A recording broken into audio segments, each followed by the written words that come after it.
거제에서 바다에 들어가라는 지인의 한마디 말에 물에 뛰어든 50대 남성이 숨지는 일이 있었습니다. 경찰은 심리지배, 이른바 가스라이팅 범죄로 판단했는데요.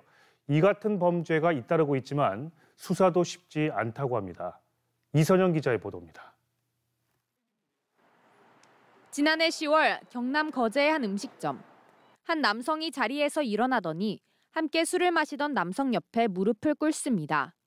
다음 날 이 남성은 근처 수변공원에서 난간을 넘어 바다로 들어갔고 숨진 채 발견됐습니다. 단순 익사로 끝날 뻔했던 이 일은 경찰이 출동 당시 일행의 행동을 의심하면서 전말이 드러났습니다. 인양되신 분을 따라서 병원을 따라간다든지 이런 상식적인 행동이 전혀 없이 그 자리 그대로 남아서 술을 사와서 술을 마시는. 같이 술을 마신 남성이 바다 수영을 지시한 건데 이 남성은 약 4년간 피해자에게 심리지배, 이른바 가스라이팅을 해왔던 겁니다. 상대의 심리를 조작해 지배하는 건데 가평 계곡바위에서 남편을 뛰어내리도록 해 숨지게 한 이은혜 사건. 오빠 정말 근데 나 그만 만나고 싶어? 아니 그런 건 아닌데 여보가 어제 그거 때린 거나 그것 때문에 그런 건 일도 아니야.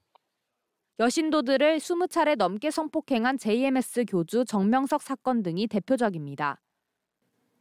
저한테는 이제 기회를 준 거다. 선생님 너 예뻐하시니까.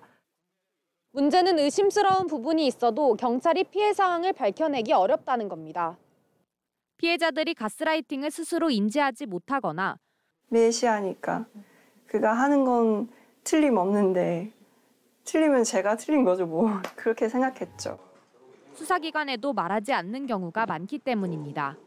초기에 그 생존한 피해자분을 상대로 진술을 좀 이끌어내기가 좀 힘들었습니다. 뭐라 말해라. 내하고 관련된 부분은 이야기하면 안 된다.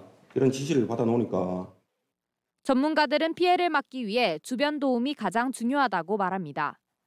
주변에서 많이 먼저 이제 도움의 손길을 주셔야 되는 것 같고요. 개인 간의 문제라기보다는 사실 이게 사회적인 문제로 어느 정도는 모두 사회 구성원들이 인식을 하고 특정인을 만날 때마다 잘못한 일은 없는지 점검하거나 늘 사과나 변명을 하게 되고 스스로 너무 예민한지 계속 되묻게 된다면 가스라이팅을 의심해보고 주변에 알리거나 전문적인 상담을 받아보는 것이 필요하다고 조언합니다.